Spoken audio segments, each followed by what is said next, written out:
पवित्र बाइबल जीवन देने वाली पुस्तक हिंदी ऑफिशियल यूट्यूब चैनल में आपका स्वागत है। हमारे वीडियो प्रतिदिन प्राप्त करने के लिए कृपया हमारे चैनल को सब्सक्राइब करें और नोटिफिकेशन आइकॉन भी दबाएं।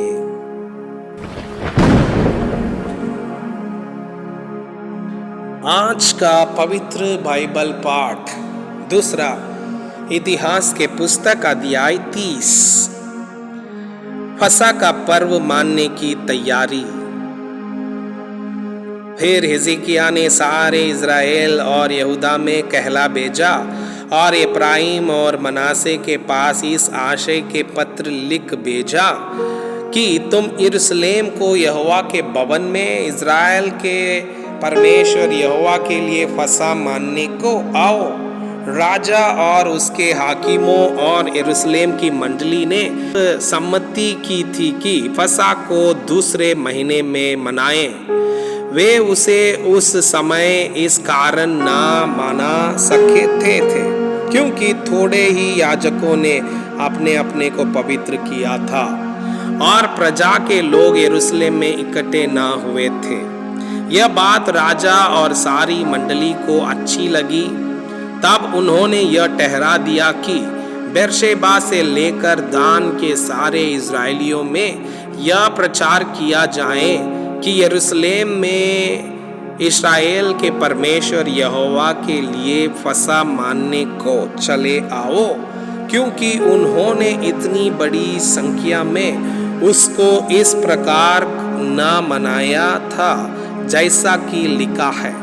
इसलिए हर कार्य राजा और उसके हाकिमों से चिट्ठियां लेकर राजा की आज्ञा के अनुसार सारे इज़राइल और यहूदा में घूमे और यह कहते गए, हे इज़राइलियों, अब्राहम, इसहाक और इज़राइल के परमेश्वर यहोवा की ओर फिरो कि वो अशूर के राजाओं के हाथ से बचे हुए तुम लोगों की ओर फिरे।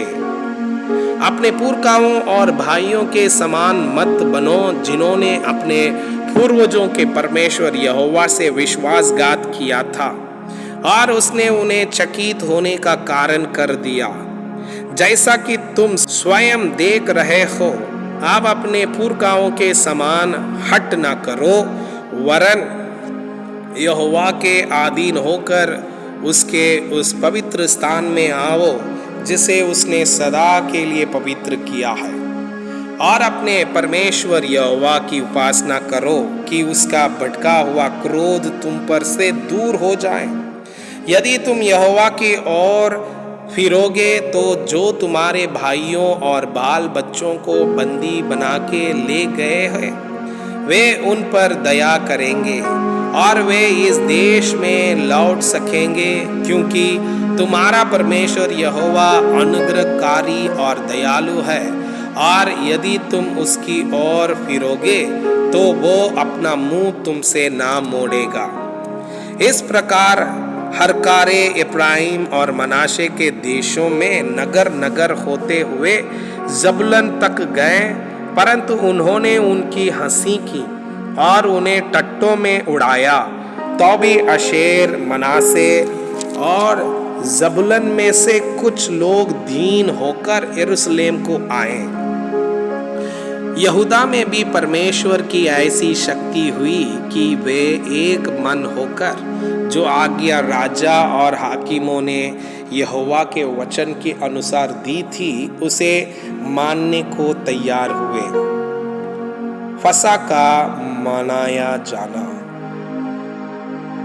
इस प्रकार अधिक लोग यरूशलेम में इसलिए इकट्ठे हुए कि दूसरे महीने में अख़मीरी रोटी का पर्व माने, और बहुत बड़ी सभा इकट्ठी हो गई।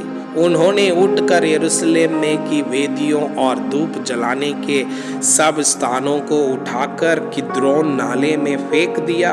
तब दूसरे महीने के 14वें दिन को उन्होंने फसह के पशु बलि किए।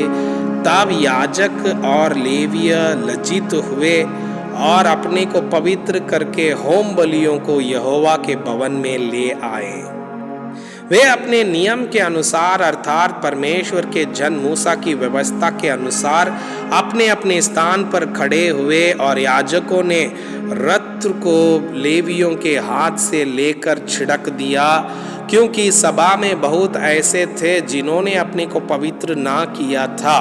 इसलिए सब अशुद्ध लोगों के फसा के पशुओं को बलि करने का अधिकार लेवियों को दिया गया कि उनको यहोवा के लिए पवित्र करें। बहुत से लोगों ने अर्थात इब्राहिम, मनासे, इसाकार और जबूलून में से बहुतों ने अपने को शुद्ध नहीं किया था, तो भी वे फसा के पशु का मांस लिखी हुई विधि के विरुद्ध खाते थे, क्योंकि हिजकिय्याह ने उनके लिए यह प्रार्थना की थी, यहोवा जो भला है वो उन सबों के पाप ढाँप दे जो परमेश्वर की अर्थात अपने पूर्वजों के परमेश्वर यहोवा की खोज में मन लगाए हुए हैं, चाहे वे पवित्र स्थान की विधि के अनुसार शुद्ध ना भी हो।